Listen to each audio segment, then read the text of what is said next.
কিছু কিছু খবর অনেক সময় আমরা একেবারেই মন থেকে মেনে নিতে পারি না, স্পেশালি আনসার্টেন কিছু বিষয়। গতকাল রাত থেকেই রাহুল বন্দ্যোপাধ্যায়ের মৃত্যুর খবরটা পাওয়ার পর কেমন একটা স্তব্ধ হয়ে গেছিলাম।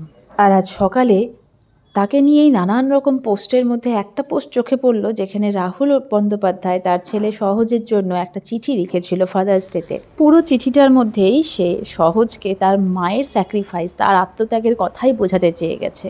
আর তারই সাথে ছেলে যেন প্রকৃত মানুষ হতে পারে তার প্রবল ইচ্ছাও সেখানে প্রকাশ পেয়েছে।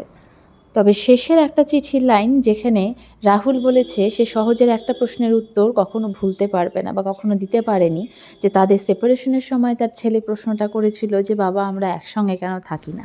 জানি না কেন এই প্রশ্নটা, এই লাইনটা পড়া আর এই ঘটনাটা ঘটে যাওয়া কিছুতেই আর মনটাকে মানাতে পারছি না যে আমাদের প্রত্যেকের লাইফেই, প্রত্যেকের জীবনেই প্রতিনিয়ত কিছু না কিছু ঘটতেই থাকে। এমন আনসার্টেন অনেকের সাথে অনেক কিছু হয় যেটা আমরা কখনো জানতে পারি কি পারি না। তো আমাদের জীবনে না এটা বিশাল বড় একটা লেসন, যে আমরা যখন যেই মুহূর্তে আছি সেই মুহূর্তটাকে ভীষণভাবে উপভোগ করা উচিত। আর সব থেকে বেশি আমার মনে হয় বাড়ির মানুষজন, আপনজন, বন্ধুবান্ধব, প্রত্যেকটা মানুষ যাদের সাথে আমরা ভীষণভাবে অ্যাটাচড, তাদের সঙ্গ, এই সঙ্গটাকে ভীষণভাবে উপভোগ করা উচিত। আমরা কেউই জানি না আজকে আমরা আছি তো কালকে আমরা কে কোথায় থাকবো, সে যে ক্ষেত্রেই হোক না কেন।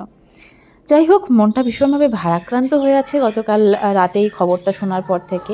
মনে মনে একটাই প্রার্থনা করে যাচ্ছি যে রাহুল বন্দ্যোপাধ্যায়ের পরিবার যেন এই শোক কাটিয়ে খুব তাড়াতাড়ি নিজেদেরকে সামলে উঠতে পারে। এর মধ্যে দিয়ে সব কিছুই চলতে থাকবে। আজকে বাপি গেল কলকাতা, আর এখন না বাইরে কেউ বেরোলে পরেও ভীষণ একটা মনটা আনচান করতে থাকে যতক্ষণ না মানুষগুলো ঠিকঠাকভাবে বাড়িতে এসে পৌঁছচ্ছে। সবসময় একটা ভয় কাজ করে যে কখন কি হয়ে যায়, এত ঘটনা ঘটছে চারপাশে। সেটাই বলবো, সবাই ভালো থেকো, সাবধানে থেকো, সুস্থ থেকো। আবারও দেখা হবে নতুন একটা দিনের সাথে।